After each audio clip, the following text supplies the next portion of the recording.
Hey guys, what's up? This is Trevor with Concerted Effort Gaming. I'm doing actually a voiceover for this draft. I didn't want to, go over the cards in real life and, let people know what I was playing. So I did do this a weird way. I am doing it over, but let's hop right in, get the packs open, and we start off with a Master of Pearls. Quite a good rare and limited. I really like it. It gives all your creatures +2/+2 at any point in time as long as you have the morph ability, so you don't have to be attacking. If you need to save a creature, you can flip it over, save it. It's also just a 2/2 for 2 if you just want to play it straight as a creature, so I mean, it's good. When I was going through here, the Despise is a good uncommon, but really the only thing in that pack worth taking first pick would be the Master of Pearls. Off the second pack, Alpha Grizzly's pretty good. I wasn't wanting to delve into that color though. I was not a huge fan of green in the limited format of this. The Ice Feather Aven is really good. The foil Flying Crane technique, I mean, we're already going with white. Such a good card in limited. It's such a bomb that nobody expects. It gives all your creatures flying and double strike. It's just an amazing card to just throw out there when nobody's expecting it. The Ice Feather Aven was a card that I was really heavily deciding on picking just because that card's so good. It's a 2/2 flying for 2, or it's a 2/2 flying, return a creature to their hand for I guess 6 total. But I mean, honestly, it's just such a good card. I was going over, if we wanted to try to go like a mono white or maybe a white splash another color, we could pick two the 2/3 flying vigilance, but the flying crane technique was there. It was just a really good bomb to go into our deck, and it really allowed us to open up into the other colors as well and start picking, more of a deck. One thing I have learned about this format though is the draft format for this is really heavily like you have to draft the mana base while you're drafting the cards. So you'll see me take a lot of land picks over other cards because you have to draft the land base while you're drafting the actual deck. Right here, this pack wasn't too fabulous. I mean, I go ahead and pick this guy. I mean, we're already splashing the blue. We do like flyers. Gives a dude hexproof. It was really the best card in the pack for us. It just wasn't a really strong pack overall.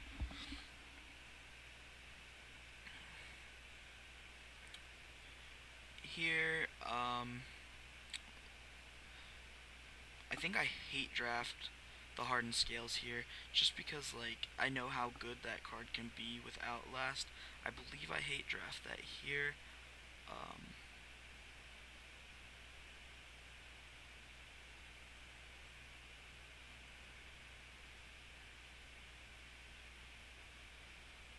the Temur Charm would have been a hate draft as well. But like just the hardened scale was so good with Outlast, I had to hate draft it. I knew I wasn't gonna end up playing it, but I've won games because of that card in the pre-release and stuff like that, and I know how powerful it is, and I don't want somebody to outlast and have that card. The pick here for me was the blue flyer. I can't remember his name. He's 2/1 prowess, flying. Uh, and then I came to the bear companion, and once again it was kind of this hate draft moment because I know how good he is. So I had to decide between the Jeskai Windrunner, that's the name, and the Wind Scout, Jeskai Wind Scout, and the Bear Companion. It was a really hard choice because on one hand I'm drafting for myself, and on the other end I'm hate drafting.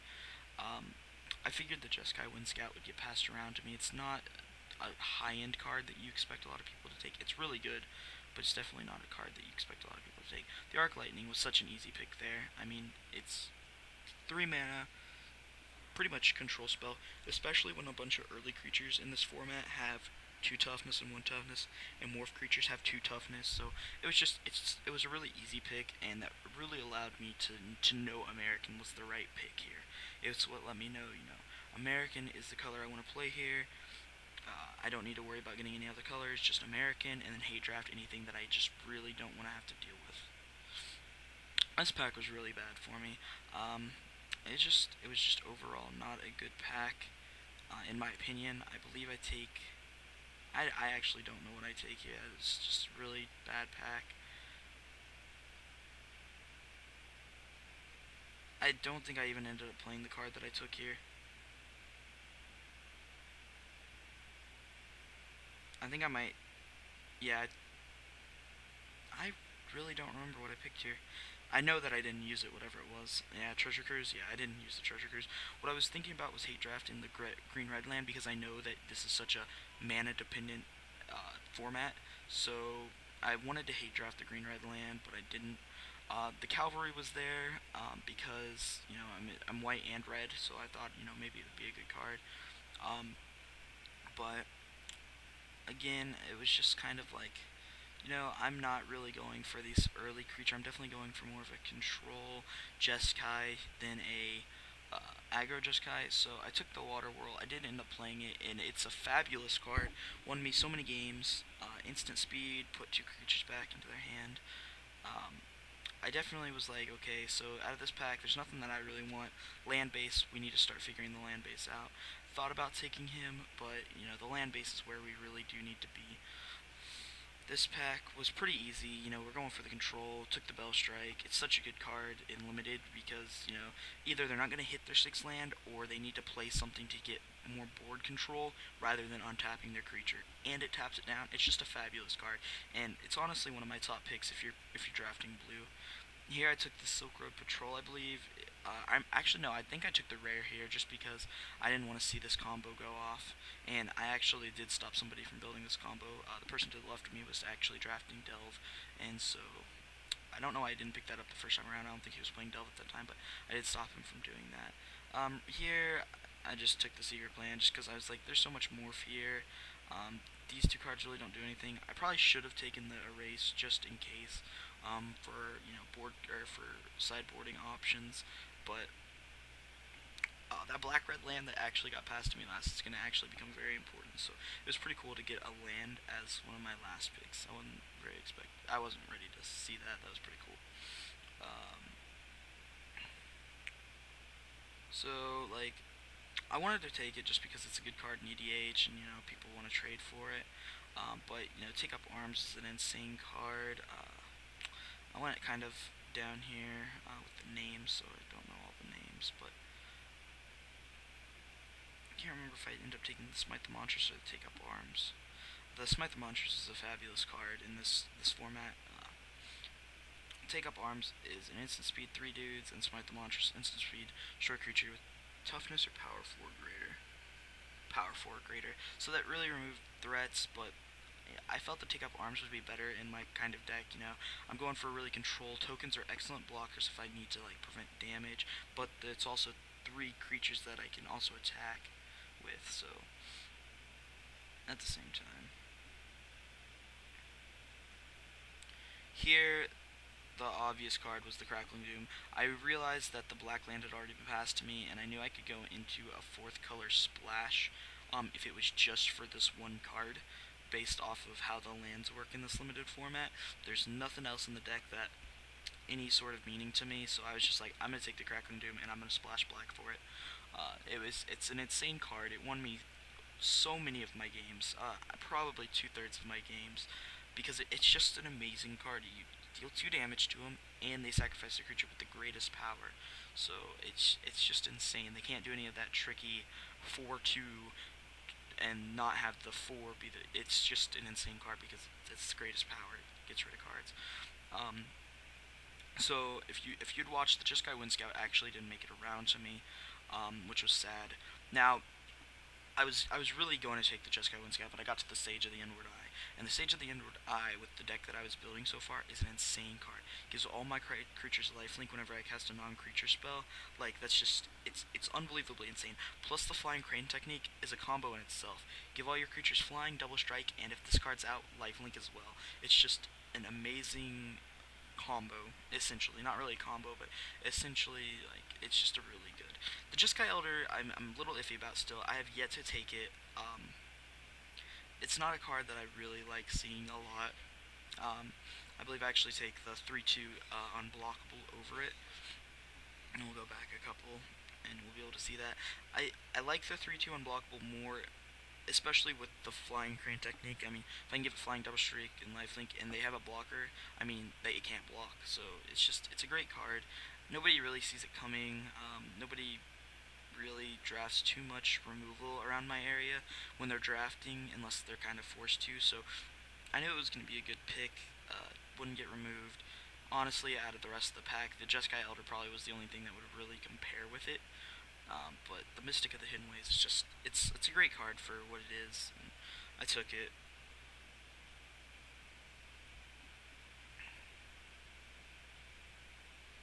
Now the Crippling Chill here was like, immediately I saw it and I was like, that's probably what I'm going to be taking.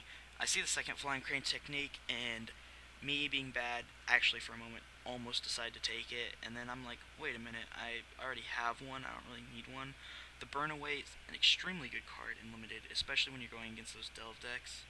And it was probably my second pick of the pack. Third pick being that Jeskai banner. And the after I realized, I already had a Flying Crane technique, it became the fourth pick of the pack. That guy's really good. I think he's better than I try to make him out to be, the 1/5 flying morph. He's a really good blocker. He's kind of mana heavy, but so the pick here for me will be the Efreet Weapon Master. I mean, honestly, really the only thing in the pack worth taking, I guess maybe the Master of Ways again. But the Efreet Weapon Master, +3/+0, it has first strike. It's flying, or no, it just has first strike. Sorry, 4/3 first strike gives creature. I pick up this pack and just Jeskai Charm right off the bat, and I was like, "There's no way I'm not taking this out of this pack." Like, there's very little else that I would take over it because of these colors I'm playing. I want to take it. But the Efreet Weapon Master, with the first strike, the Flying Crane technique, it's a really good card. Here I actually take the land because I know that I want to get into that black. Or maybe I don't take the land here. I know that I was wanting to get into the black, so for the Crackling Doom, I actually think I take the 4/5 here. Yeah, I do take the 4/5 here just because I know I need creatures. I really was thinking about taking that white-black land, though, because I really wanted Crackling Doom in the deck.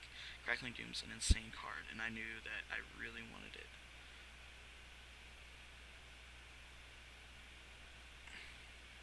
I don't believe I play whatever I take out of this pack either. I think I actually hate draft the discard guy just because he's so good. Like, I mean, if you're going black, small creatures, if you're going Mardu, if you're playing Mardu, which I believe 3 people were by the end of this draft, if you're playing Mardu, I mean, he's such a good card because you got all these tiny little creatures and you can just make your opponent discard a card and get some card advantage. Like, he's really good, and I had to hate draft him out of that pack.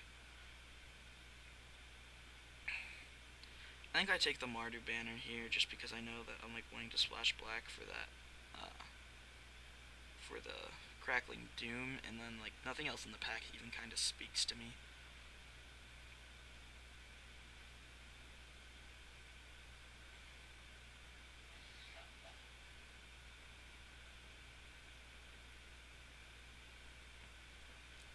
And what's funny is actually after I edited the deck, after I finished drafting and whatnot, I didn't actually end up playing that banner. I knew I had the land base I needed already.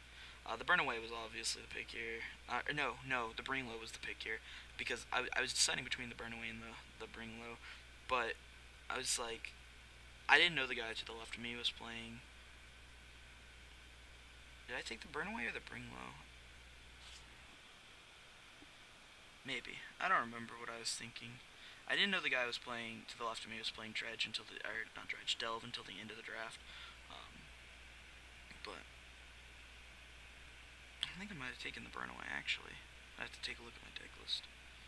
I don't remember. Pick here is the Jeskai banner, mana fix over the Weave Fate easily. We had messed up with somebody had taken the foil land out of the pack here, and we had to like fix that and get the person the right cards and stuff like that. So that's why there was a little pause right there. Lens of Clarity, final pick, not that great. Not nearly as good as the black-red land that got passed to me last.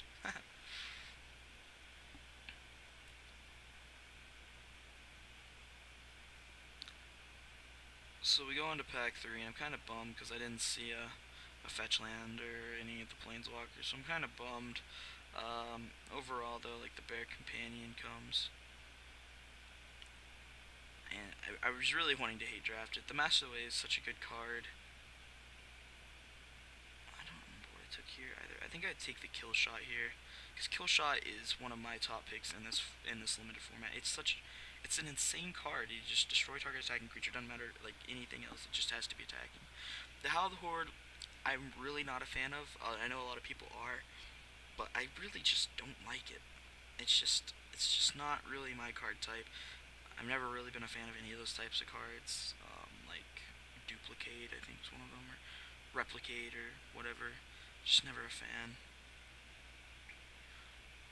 And now I'm gonna pick up this pack, and I'm gonna go through this a little slow because I'm kind of bummed. I see the F3 Weapon Master, and then the guy to the right to me passed me a Polluted Delta. I didn't know why. I kind of freaked out a little bit. I was like, oh my gosh, somebody just passed me a Polluted Delta. I took it purely because I needed it for my collection. It really benefited my deck none. I mean, I was splashing the black. I didn't even end up playing the Polluted Delta because I don't play any black basics, and that would have been the only reason of playing it. But I did get it. I talked to the guy after the draft. Ended up he pulled a foil card that he was wanting, that he wanted more than the Polluted Delta, and so he passed the Polluted Delta, which lucky enough I was sitting beside him, so I was pretty happy about that. I almost take that guy. I like the 5/4 flyer. He cost a lot. If he had anything that made his mana go down, I might take him. The Jeskai Wind Scout right here was obviously the best pick for me. That blue-red land was tempting. I really do need the mana fix. And I actually spend most of pack 3, I believe, fixing my land base. Because, I've already got the deck essentially built. We're just really going for the flyers. And the control, the flying double kick crane technique or whatever. I mean, the deck's essentially built to its greatest capacity. Now it's just really editing, maybe finding other cards that might make it better. And I actually end up getting a second Jeskai Charm, which is really lucky to even see 2 of the same one in the same little pod. To even get the second one, like it's just insane luck by me. So that brought me up to 2 Jeskai Charms, and those really also helped. They were almost as good as the Crackling Doom. Crackling Doom definitely was the all-star of the deck that entire night. Got me out of so many sticky situations. Actually killed an opponent once with it. Like it was a really good card, and based off of how I finished, drafting the lands out and stuff like that, it was actually really good to just splash it as a 1/1 black dot. It really didn't hurt the deck at all. This time we get another basic land, and they didn't accidentally take the foil land out this time. Here, it's really deciding between the Mystic Monastery as a mana fix or the Aerostorm. I knew that in hindsight now, I probably should have taken the Aerostorm. It's such a good card. I definitely wasn't light on red by any means. Excellent control card. But at the same time, I knew I needed to start, fixing my mana base, start getting that better, because I knew it was going to be hurting right now with all the multicolor that I was running, and so lands were definitely going to be needed. Once again, just the packs were not absolutely fantastic coming to me anymore, and I knew that I needed more mana fix, and so it just kind of became if it's mana fix, take it, unless there's an absolute better card. I pull out the +1/+0 draw card here because it's not a terrible card, but it's definitely not fantastic either. To get the Aerostorm here was pretty lucky since I passed one down earlier, but I took it. I mean, if you get handed something, don't say no to it, I guess. So I took the Aerostorm. It's an excellent control card. I should have had 2 in my deck, but that's can't have perfect 20/20 hindsight. I hate Temur Ascendancy. I was doing pre-release and I pulled 3 of them out of 1 box, and it's just out of 1 pre-release box. So 3 of my 5 packs that were actual Concerted packs included Temur Ascendancies because I had picked Abzan for the pre-release. So I'm a real hater on that card, regardless of whether it's good or not. I just want to rip every single one I see. I took the Crippling Chill here, just an excellent control card. I know what we're going for. The Master of the Waves I almost took, because you draw a card and then you deal damage equal to cards in your hand. In Limited, it's not such a good card. You're going to be dumping your hand a lot. Maybe not necessarily this deck, because we are doing the control thing. I actually pull out the mana base here. I actually pull out each land card that I picked, or any mana fix that I picked, just so I could see if I needed to draft the land there, or if I needed to draft the master the ways or whatever. And so, the mana base is kind of iffy right now still. I think I end up taking the Tranquil Cove because, I'm seeing my mana base isn't up to top notch what I want it to be. The second Efreet Weapon Master was also such a lucky pass. I was really surprised it made it around, and it really made me realize that nobody else was playing Jeskai. That's when I knew nobody else was playing Jeskai, when I had 2 Jeskai Charms and 2 Efreet Weapon Masters. I was just like, it's done. It's a done deal. I'm the only one drafting it. I rare drafted there. I mean, I didn't need either of those cards. Again, in hindsight, I probably should have taken the Erase just for the sideboard option, but at that point I was just rare drafting. What was that land? Was that the black, white, red land, I think? I took the black, white, red because it gives me 3 colors instead of just 2. And then, that's pretty much the draft.